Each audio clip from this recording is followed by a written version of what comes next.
પ્રભુ ઈસુની જય મિત્રો. ઉત્પત્તિનો ગ્રંથ અધ્યાય 12 કડી 1-9. અબ્રામને ઈશ્વરની હાકલ. પ્રભુએ અબ્રામને કહ્યું, તું તારી જન્મભૂમિ, તારા સગાવાલા અને તારા બાપનું ઘર છોડીને હું બતાવું તે દેશમાં ચાલ્યો જા. હું તારામાંથી એક મહાન પ્રજા ઉત્પન્ન કરીશ, તને આશીર્વાદ આપીશ અને તારા નામનો મહિમા કરીશ. તું આશીર્વાદરૂપ થઈ પડશે. તને જેવો આશીર્વાદ દે તેમને હું આશીર્વાદ દઈશ, અને તને જેવો શાપ દે તેમને હું શાપ દઈશ. અને તારા કારણે ધરતી ઉપરની બધી પ્રજાઓ આશીર્વાદ પામશે. એટલે પ્રભુના કહેવા પ્રમાણે અબ્રામ ચાલી નીકળ્યો અને લોત તેની સાથે ગયો. અબ્રામ જ્યારે હારાનમાંથી નીકળ્યું ત્યારે તે 75 વર્ષનો થયો હતો. અબ્રામે પોતાની વહુ સારાઈને અને પોતાના ભાઈના દીકરા લોતને હારાનમાં હતા ત્યારે તેમણે ભેગી કરેલી બધી માતાને તેમજ તેમણે રાખેલા બધા નોકરીઓને સાથે લીધા અને તેઓ કનાન દેશ જવા નીકળ્યા અને ત્યાં પહોંચ્યા. અબ્રામ તે પ્રદેશમાં ફરતો ફરતો શેકેમના તીર્થસ્થાન સુધી, એટલે કે મોરેના પવિત્ર વૃક્ષ સુધી ગયો. એ વખતે એ દેશમાં કનાનીનો વાસ હતો. પ્રભુએ અબ્રામને દર્શન દઈને કહ્યું, તારા વંશજોને હું આ ભૂમિ આપીશ. આથી એણે પોતાને દર્શન દેનાર પ્રભુને અર્થે ત્યાં એક યજ્ઞવેદી બાંધી. ત્યાંથી તે બેથેલની પૂર્વમાં આવેલા પહાડી પ્રદેશમાં ગયો ને ત્યાં તેણે બેથેલની પૂર્વે અને આઈની પશ્ચિમે મુકામ કર્યું અને ત્યાં પ્રભુને અર્થે યજ્ઞવેદી બાંધી અને પ્રભુની પૂજા કરી. ત્યાંથી ઉપડીને અબ્રામ બંજર કરતો કરતો કનાનની દક્ષિણ તરફ વધ્યો.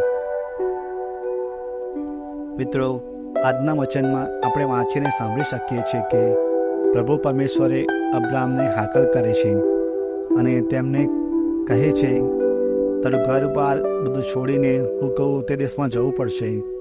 ને પ્રભુ પરમેશ્વરની જે યોજના હતી તે યોજના વિશે અબ્રામને કહે છે.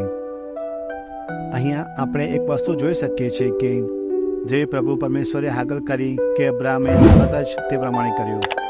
આપણે અહીં અબ્રામનો કેવો વિશ્વાસ, પ્રભુ પરમેશ્વર પર કેટલી શ્રદ્ધા હશે.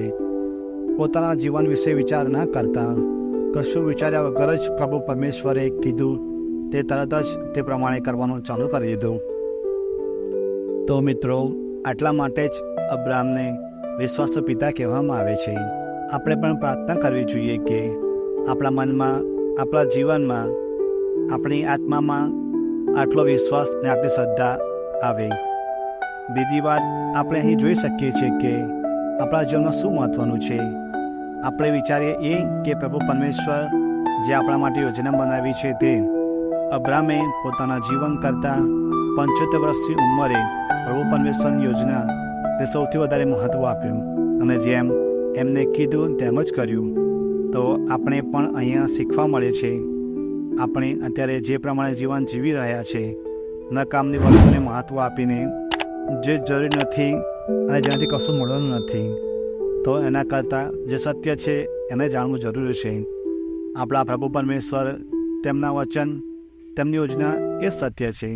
જો આપણે એને મહત્ત્વ આપીશું તો જ્યારે બીજી વાર પ્રભુ ઈસુનું આગમન થશે ત્યારે તે આપણો ન્યાય કરશે. તો જો આપણે મહત્ત્વ આપ્યું હશે તેમને, તો તે આપણે પણ મહત્ત્વ આપશે અને આપણે એમના રાજ્યમાં પ્રવેશ કરી શકીશું. ત્રીજી વાત અહીં જોવા મળે છે કે અબ્રામ કેમ પોતાનું ઘર છોડી દીધું. પ્રભુ પરમેશ્વર કીધું તેમ કર્યું. શું પ્રભુ પરમેશ્વર બધું વસ્તુ આપવાનું કહ્યું હતું એટલા માટે? શું અબ્રામમાં લાલચ હતી? આટલો બધો વિશ્વાસ અને શ્રદ્ધા કેમ હતી? કેમ કે અબ્રામ એક વાત જાણતો હતો અને એ વાત આપણે પણ જાણવી બહુ જરૂરી છે.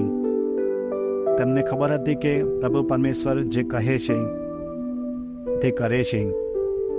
તેની માટે અબ્રામને ખબર હતી કે પ્રભુ પરમેશ્વર પૂરું કરશે જે યોજના તેને કહી છે. તો આપણે પણ આપણા પ્રભુ પરમેશ્વર પર તે રીતે માનવું પડશે જે તે અબ્રામ માનતો હતો પ્રભુ પરમેશ્વરને. મિત્રો, આપણને આજે આજના વચનમાં 3 વાત શીખવા મળી અને જે બહુ મહત્ત્વની છે. પહેલી વાત, વિશ્વાસ અને શ્રદ્ધા જેમ અબ્રામને હતી પ્રભુ પરમેશ્વર ઉપર, તેવી આપણામાં પણ આવે. બીજી વાત, જીવનમાં શું મહત્ત્વનું છે. આપણે વિચારીએ કે પ્રભુ પરમેશ્વર તો જે સત્ય છે એટલે પ્રભુ પરમેશ્વર મહત્ત્વના છે. તો આપણે પણ અબ્રાહમની જેમ આપણા જીવનમાં પ્રભુ પરમેશ્વરને સૌથી વધારે મહત્ત્વ આપી શકીએ અને સૌથી ઉપર રાખીએ. અને ત્રીજી વાત, જેમ અબ્રાહમ પ્રભુ પરમેશ્વરને માનતો હતો તેમ આપણે પણ એમની જેમ આપણા જીવનમાં પ્રભુ પરમેશ્વરને માની શકીએ. અને ત્રીજી વાત, જેમ અબ્રાહમ પ્રભુ પરમેશ્વરને માનતો હતો તેમ આપણે પણ આપણા જીવનમાં પ્રભુ પરમેશ્વરને માની શકીએ. બીજી બધી વસ્તુની મહત્ત્વ ના આપીને. પ્રભુ પરમેશ્વરનો ખૂબ ખૂબ આભાર કે આપણને પવિત્ર બાઇબલ આપ્યું. તેના દ્વારા આપણે તેમના લાયક બની શકીએ છીએ. હું આશા રાખું છું કે તમને આ બાઇબલના પવિત્ર વચનથી ઘણું શીખવા મળ્યું હશે. અને જો તમને આ વિડીયો સરળ લાગ્યો હોય તો તમે બીજા આપણા ભાઈઓ અને બહેનોને પણ શેર કરજો, લાઈક કરજો અને અમારી આ યુટ્યુબ ચેનલને સબસ્ક્રાઈબ પણ કરજો. તમારો આભાર.